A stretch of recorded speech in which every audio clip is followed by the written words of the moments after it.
And now, you're tuned in to RBLR, the home of Tampa Bay's RBLR Sports. Ladies and gentlemen, welcome into RBLR Bucs, the podcast that keeps the Tampa Bay Buccaneers fever alive all year round. I'm Musab, one of your co-hosts, and I'm feeling great even in this off-season low. And I hope you are feeling well, because I'll tell you this, there is some sports excitement in the air, I assume. Our Bolts are playing tonight. MLB opening day is tomorrow. March Madness is back up with the Sweet 16 games. And the Rowdies are hitting the field this weekend. So what more could you ask for? And let me also tell you this. The NFL draft will be here before you know it. Tonight, actually, we got some spicy draft talk cooked up for you. And when I say we, I mean the iconic trio we've got here at RBLR Bucs. Introducing my co-hosts first.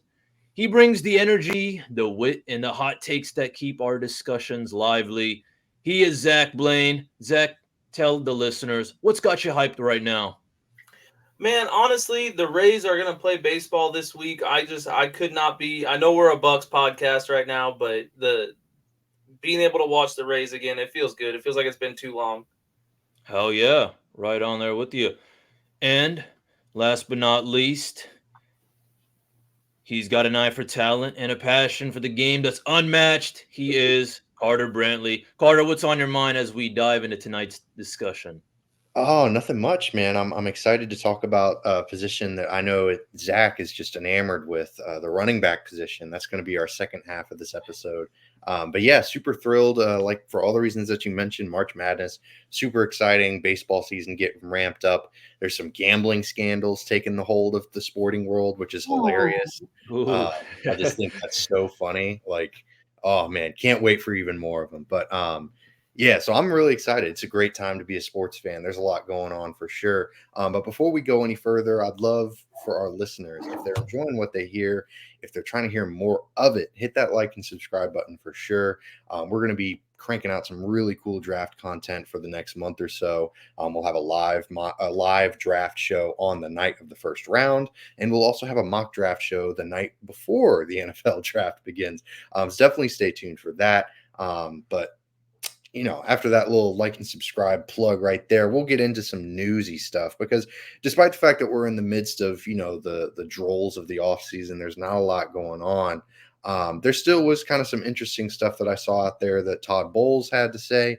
It was, some positive affirmations, if you will, for KJ Britt, which I just thought was kind of fun, kind of interesting. What are y'all's thoughts on these quotes? Do you think that this means that, Bowles is kind of sold on KJ Britt starting out there with Levante David? Maybe you don't put too much thought in it. What are your thoughts, Musab? We'll start with you, man. What were your thoughts on these Bowles comments on KJ Britt? Yeah, I think Bowles is thinking, you know what, maybe we didn't see as much as expected to really have that good feeling about Britt's future with us. But, I mean, he's better than what we have right now. And clearly, when it comes to finding a replacement, I feel like we would have done it by now. He was good on the run defense, needs to work a little bit on the coverage. But you know what? I think maybe it's just finally time for him to, get that real opportunity. I think he proved it to us, towards the end of this season. So, but also, I mean, you also don't want to give a bad vibe if you're Todd Bowles. You're not going to say this guy sucks or, actually, he still needs to work on a lot of things. And also, we're not, looking at any free agents. So we're just going to bank on some young stud in the draft, So, yeah, I'll leave it at that. No, that's a great point. I mean, he's definitely not going to, publicly take a dump on KJ Britt. That's an excellent point. Yeah, I mean, I liken it sort of to last year when they were talking about Trask when Canales was brought in. They called him a distributor, a point guard, whatever the metaphor that they used, and then they turned around and signed Baker Mayfield. So I thought that was really interesting. But yeah, I'd be really shocked if they went too high on linebacker in the draft, because like Musab mentioned, they haven't addressed the position up to this point, and I kind of expect them to at some point during the draft. But off-ball linebackers aren't exactly super duper high priority for teams nowadays. But I'll be curious, just because the Bucs have made it kind of a high priority in their past. So I'll be curious to see if they, succumb to modern pressures, or if they maybe stick to their sort of roster construction point of view. Zach, how about you, man? What were your thoughts on these quotes from Todd Bowles, the positive affirmations for KJ Britt? Yeah, the positive stuff. It just felt like it felt like a coach talking. It's Right. the best way I can kind of describe it. It was good to hear. I like KJ Britt. I hope that he pans out and can be linebacker too. But I'm not gonna put too much weight on it until I see, how the preseason plays out, how the draft plays out, and then going into the season where we're at with him, because you nailed it on the head. We had Kyle Trask, who looked like he was going to be QB1 last year, and all the coaches talking about, yeah, he's the guy, he's the point guard, and he's gonna take us there. And literally, it was like a week later we signed Baker, Right. and Trask didn't see a down of playing time. So it's one of those things where I like it, I'm happy for it, but I'm not putting too much weight on it yet. Absolutely. Yeah. It's kind of one of those off-season storylines. It's like, well, there's nothing else to talk about, so we might as well bring it up. Let's But I address thought the this real funniest quick.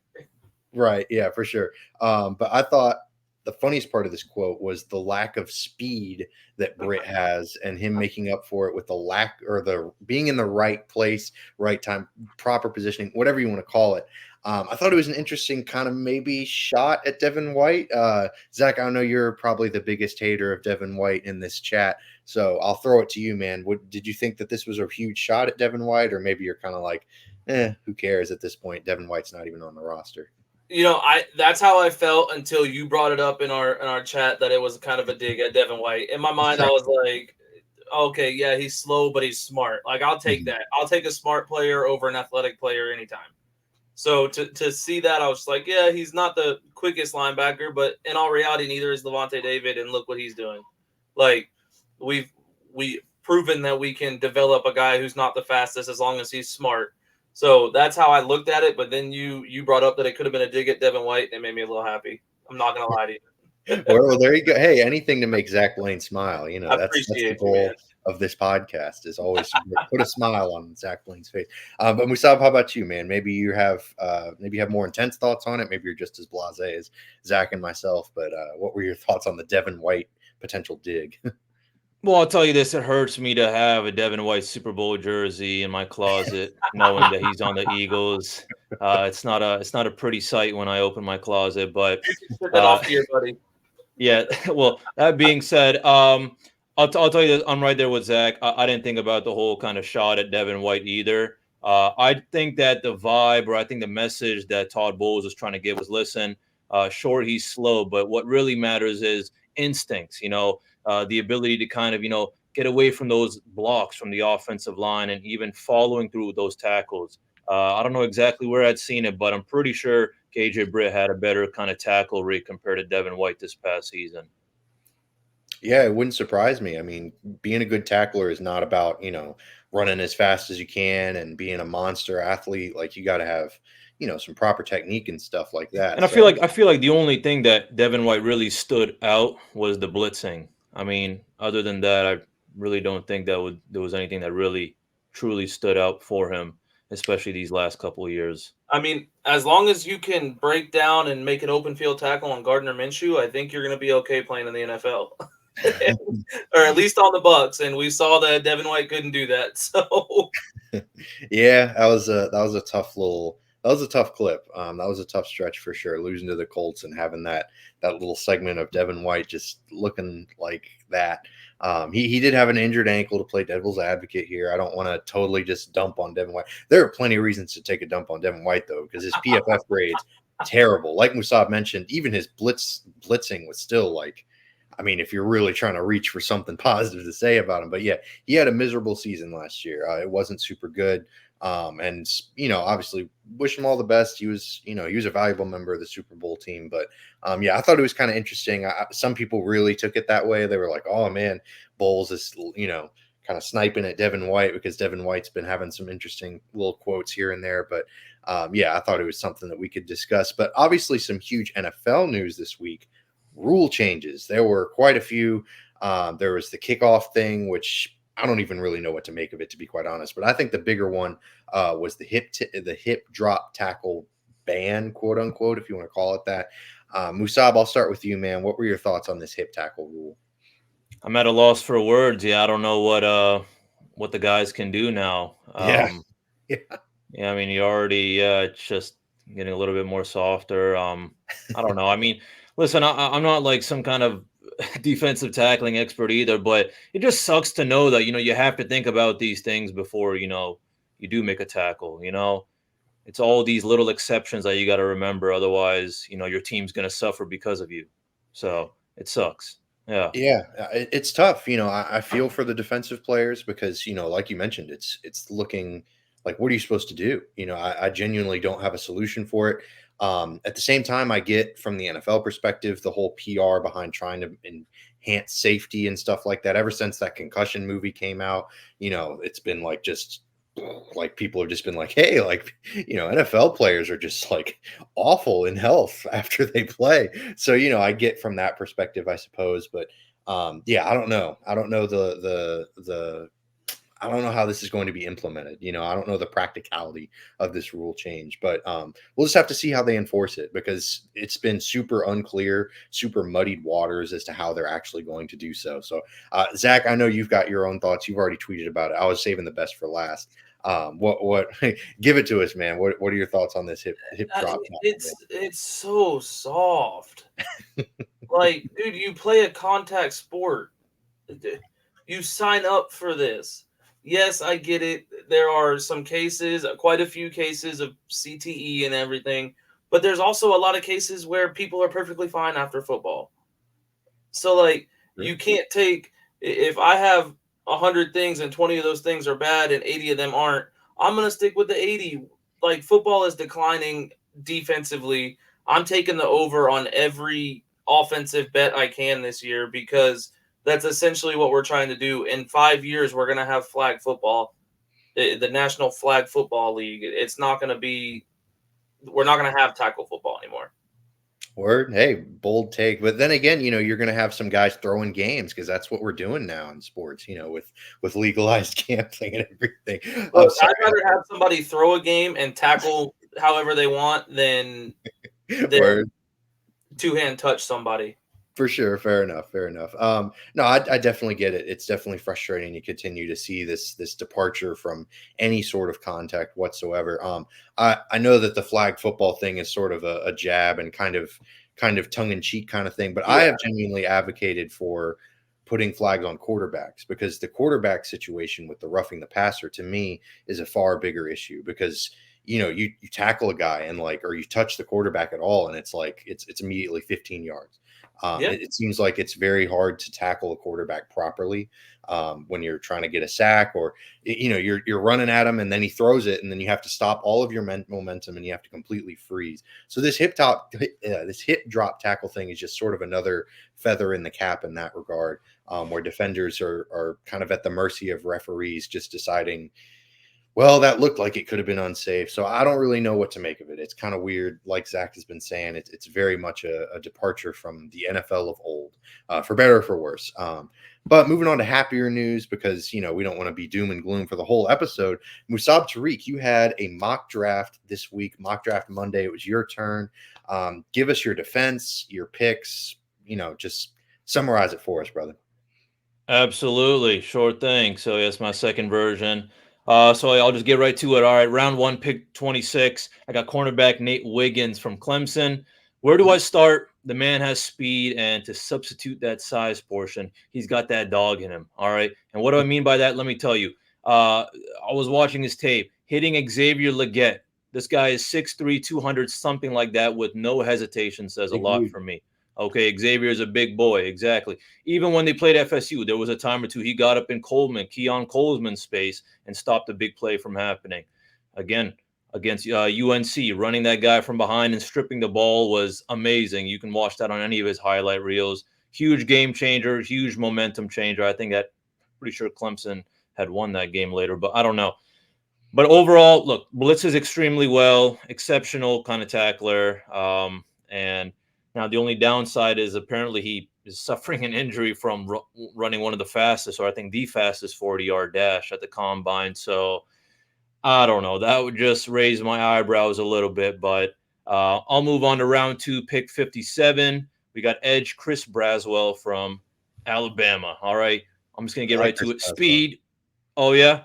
Yeah, I like him too. Yep. he's he's got the speed and power, aggressive. All right, talk about hustle. He's got a few good moves, and again, I just mentioned the strength. He's already got it, so that's another advantage to him. Now, to me, and just the vibe that I was getting, even from the reports and all that, he's not the best when it comes to pass rush. Plus, I'm curious to see how that plays into effect when he will be facing bigger competition from before. That's because this is not college ball no more. Round 3, I got another SEC dog, and not just any dog. He is a Georgia Bulldog, center Cedric Van Pran.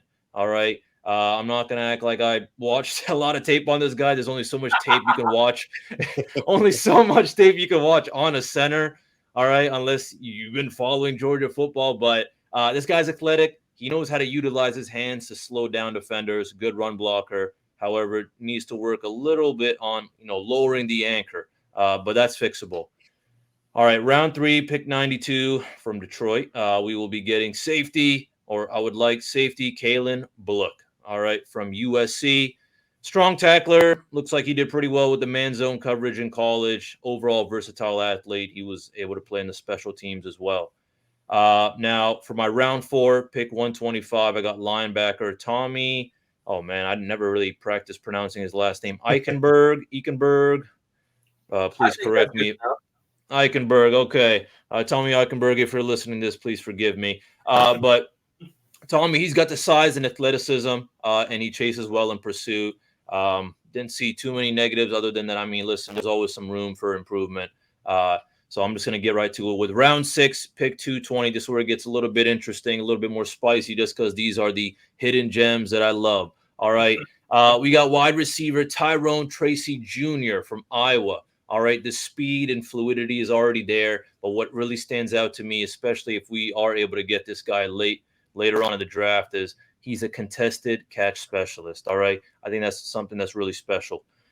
All right, and last but not least, round 7, pick 246.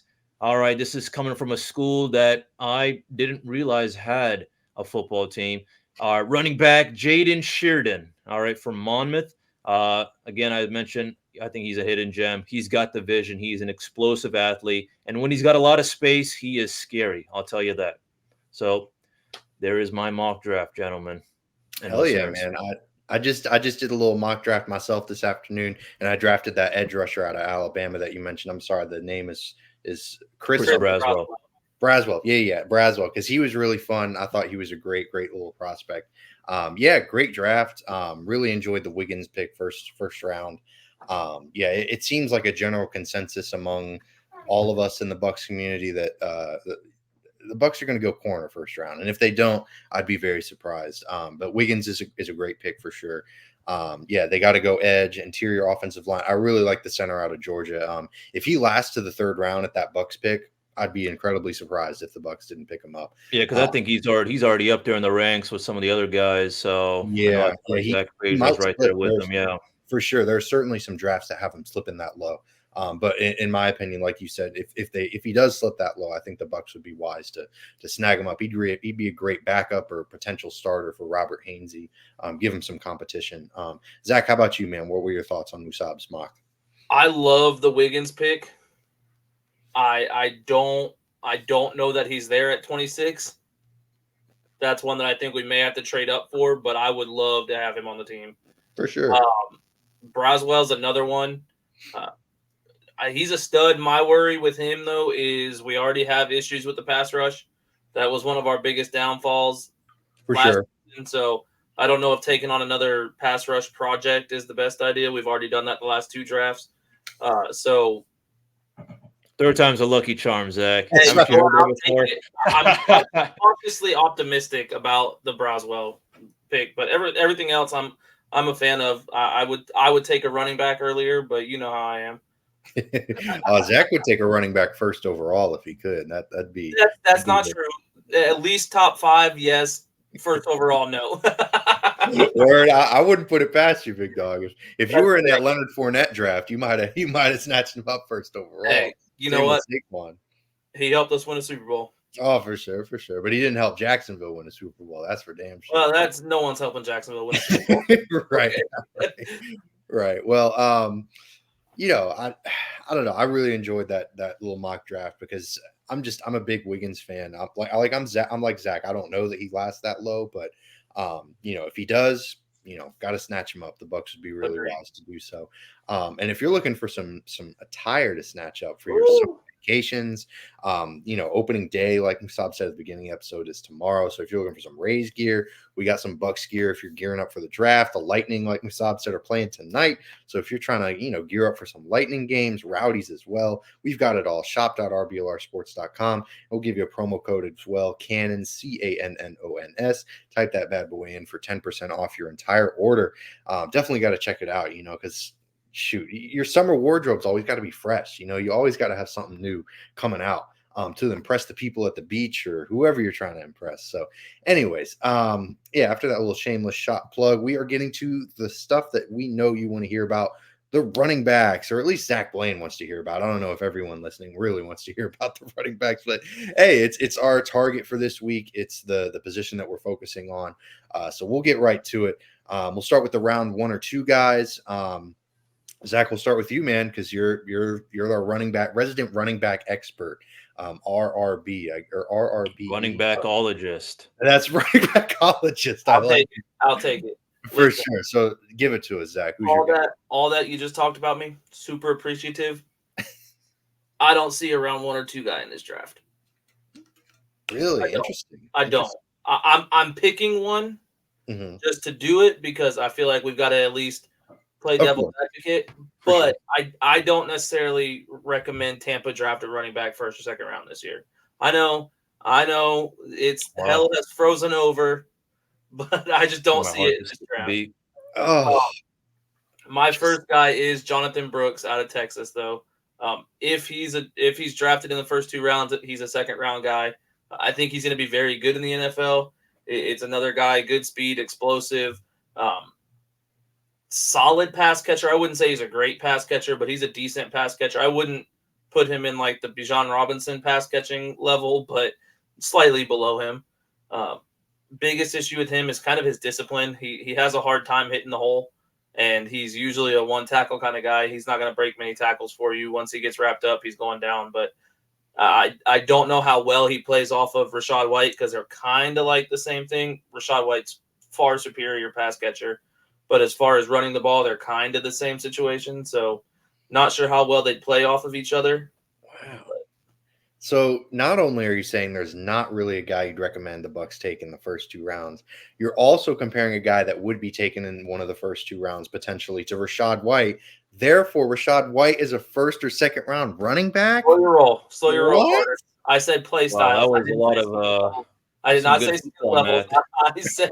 I said play styles. Damn it. Word. Okay. Even though you did say Rachaad White was a far superior pass catcher. Yes. I have said that all season. As a pass catcher, I think Rachaad White is one of the best pass catching backs in the league. I will say that. But all around running back, I won't. Right. All right. For sure. All right. Musab, how about you, man? Who's your round 1 or 2 guy? For sure. I mean, I think it's going to be a reach for sure, getting a running back in one of those earlier rounds. But you never know. Anything can happen. I mean, the Bucs got Roberto Aguayo that 1 year. What was that, like round 2, round 3? Round 2, and they traded up for him, too. Oh, Lord. Yeah. I mean, we could even make the same joke about we could make the same joke about Trask, all right? Let's be honest. For sure. So, anyways, that being said, my guy is Jalen Wright from Tennessee. All right, he has the ability to make safeties miss. He is quite shifty. All right, and I'll tell you this, he is explosive. All right, he had one of the top times in the 40-yard dash, and he had also one of the top, distances, if that's what you want to call it, the broad jump. He's a first down getter. Yeah, there you go. Had a little brain fart. He's a first down getter. I'll tell you that. That's big. All right. I want to also just say that, look, shout out to his O-line, but he also makes his O-line look good, okay? Because he'll flash one hole, but he'll go to another spot, all right? That's what I like about him a lot. All right, the only things that are on the con side is he does run a little upright, leaving him vulnerable to big hits, and he does struggle with yards after contact against more physical defenders. could be a concern since he's going to be playing in the NFL now, not in the NCAA. Well, you can't be physical anymore, so it's okay. Oh, that is true. So actually, I take that back. He will be succeeding like no man has ever. After he's going to be a hip drop tackle specialist. He's gonna be just elusive as heck because he can't be tackled. I feel you. Yeah, I like Wright and Brooks. If they're there in the third or fourth round, maybe. But yeah, I'm with y'all. I don't think there's anyone that we're about to mention that's truly a first round or second round guy. But if you got to group them somewhere, or if you got to come up with these guys, then sure, these are the guys you'd come up with. Mine's Trey Benson out of FSU, a very elusive kind of running back, kind of similar to Brooks in that he does have a bit of a similar play style to Rashad White, so they might overlap a little bit too much. But at the same time, it's great to have kind of a backup that isn't going to be a steep drop off in the types of things that your starter can do. So also not super upset about it because he's a pretty decent pass catcher as well. Definitely more balanced than Rashad White is. White isn't really much of a power back, for being completely honest. Benson's a bit more in the middle. Definitely a round 2 guy like the other guys that y'all mentioned. If he's drafted in round 1, I would be very, very surprised. But crazier things have happened. Now we'll get to our round 3 and 4 guys, which I'll start with my guy, Ray Davis out of Kentucky. He's definitely a between the tackles kind of guy. Not really what y'all were talking about, explosive athletes with y'all's. I don't know if I'd describe Ray Davis in that manner, but that's not too bad because that's not what the Bucs would ask him to do. He was super productive at Kentucky. Definitely more of a round 4 guy than a round 3 guy, but hey, the round 4 is kind of that sweet spot for the Bucs right now in this draft. If they were to select a running back, I think that would be kind of the ideal spot to go. But he's not super fast. He's not going to have breakaway speed, but that's okay because, like I keep saying, the Bucs don't really need that kind of back. They need more of kind of an AJ Dillon type of between the tackles power guy, and I think Ray Davis provides that. So that's my round 3 or 4 guy. Zach, this is your favorite player in this draft, so go crazy, man. I was to say he is my running back 1 in this draft. I know, looking at realistically, he's not running back 1, but I think he's going to be the best running back overall from this draft. Blake Corum out of Michigan. There's really, outside of his pass protection's kind of suspect, I'll be honest. But outside of that, I think he's decisive. He's quick. He's a hard runner. And I think that he almost gives you that. I believe he's smaller than AJ Dillon, but almost like that AJ Dillon-esque. He's not afraid of contact, but also he can outrun you. So I think it would be a good contrast to Rashad White to have the duo of those two in the backfield. He's going to be a good NFL player for sure. Absolutely. Yeah, I know you're a big Corum guy, so I wanted to give your little shout out there for sure. He'd be a great pickup. Michigan was national champions last year, and Corum played a big role in that for sure. So he would be a great pickup. And he will be a third rounder. I don't think he drops below the third round. I wouldn't be shocked if someone at the end of the second round took him, but I do think that he's a third rounder for sure. Yeah, I'm with you. I do think that he's probably a mid to late third round kind of guy for sure. But like you said, it's the NFL draft. Crazy things happen, so who knows? But Musab, how about you, man? Who's your round 3 or 4 guy? Yeah, my round 3 or 4 guys, Braylon Allen from Wisconsin. Wisconsin guys. Love Wisconsin. Yep. Not as fast as I thought, but I'll tell you this, he is a truck. All right. He's that power back. He's got that kind of AJ Dillon-esque to him. Physically, checks all the boxes. All right. Sure, he needs more speed, but he can fall forward like 4 or 5 yards. So I'll take that. Needs to work a little bit on the kind of, agility and, juking out defenders. But, I mean, those kind of things should be fixable. But I think he really does have a bright future in the NFL. I think he's going to be a role player for sure in the running back room, wherever he goes. Yeah, I mean, those Wisconsin backs, they always turn out to be something. They're always pretty solid. AJ Dillon getting a lot of love in this podcast. If he's listening to this, my goodness, he better. I like AJ Dillon. I always have. I'm not going to lie to you. No, I do too. It's just. But I like him. For sure. He's definitely out of Boston College. He was great.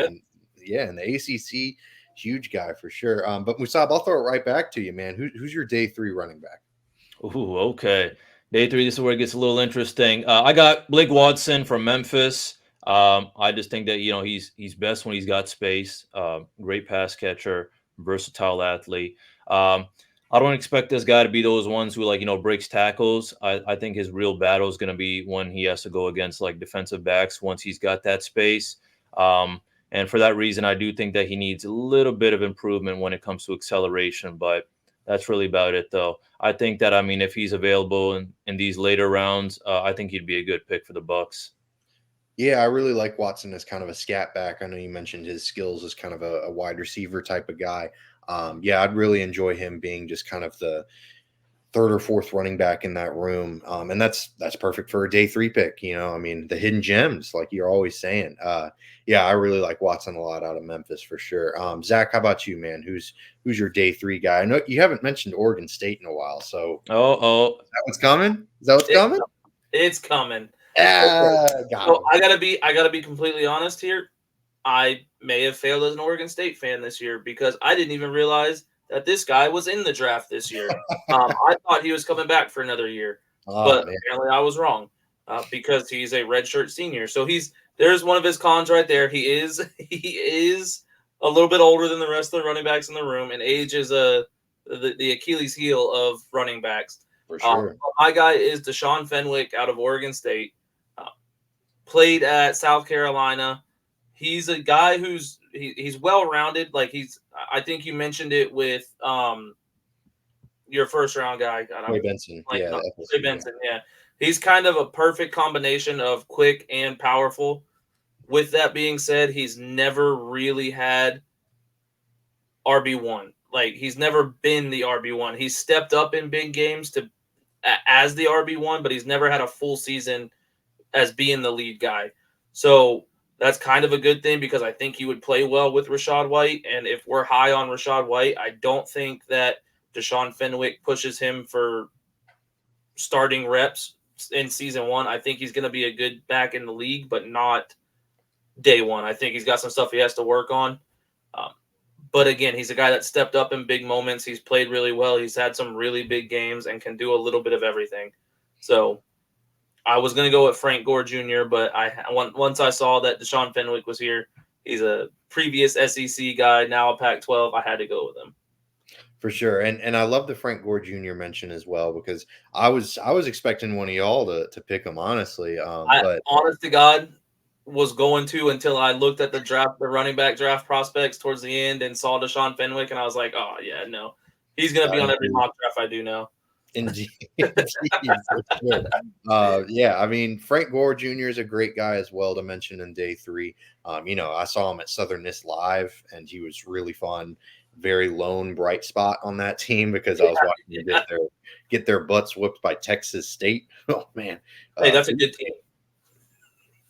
Word, I, if you say so. No, my guy though is going to be Kendall Milton, Georgia Bulldog. He's just huge. He's just a monster. I mean, he's 6'2". He is a scat back. He is not Darren Sproles. He's not Austin Eckler. He's not Rachaad White. He is a between the tackles kind of guy. And I'm really excited about him as a day 3 kind of guy. Because I mean, shoot, Georgia produces some really great prospects, and they are, just a football factory. He's kind of a victim of that, unfortunately, just because he was on a crowded roster that just kind of had too much talent, really, for anyone in that position to stand out. Because he wasn't really great at UGA, kind of similar to what you were mentioning with Fenwick. Not necessarily a traditional RB1 type of production in college, but yeah, I'm really excited about Milton. I think that he would be a wonderful, round 7 type of pick if he's there, or maybe an undrafted free agent. A lot of these day 3 guys that we're talking about could very well end up on the practice squads of a lot of teams. Even if they are drafted on day 3, they could still end up there or as an undrafted free agent. We saw it with Christian Eisen. He was a great undrafted free agent pickup for the Bucs last year. So any of these guys that we're mentioning in day 3 could very well end up in that category as well. But now I gotta jump in real quick. Oh yeah, because we talked about me being the running back guy. You guys are gonna be shocked at this. I would not be completely upset if we don't get quorum. I would not be completely upset if we don't draft a running back and sign one in free agency, undrafted free agent, because next year, I'm telling you, Damian Martinez out of Oregon State. Oh my goodness! Oh man, I thought you were gonna come in with something like real spicy, but he is a stud. I want Damian Martinez next year. So if that means not drafting a running back this year, I will be a happy camper. Even when I agree with you, your motives are still impure because they're motivated by just getting an Oregon State player, a Bucs uniform. Oh, Yep. God. You make me want to be an Oregon Duck. I know. I'm about to hang up. Off the podcast because we mentioned the Oregon Ducks. Yeah, I mean, I don't know. I'm with you. Like, I wouldn't be surprised if the Bucs just, sort of just dropped out of the running back race because there's just a lot of other needs and a lot of impressive players in this draft that, could fill several other roster holes. And, they could just, like Zach said, go on the undrafted free agent route. That wouldn't be super surprising. They did that with Sean Tucker this past year. And he didn't exactly work out, but so yeah, I wouldn't be surprised to see them go that route as well. But we are nearing the end of our episode. We really appreciate y'all tuning in. But before we leave, we got to ask you one more time. If you like what you heard, definitely hit that like and subscribe button. But also give us a follow at RBLR Sports. Like we've been mentioning, sport Tampa Bay region is hot right now for sports. The Lightning, Rowdies, and Rays are all gearing up for their seasons or in the midst of their seasons. So definitely give us a follow there. We've got some really amazing content. Facebook, Instagram, Twitter, TikTok. You can find us all over the place. So as always, we really appreciate y'all listening in. And go Bucs. Go Bucs.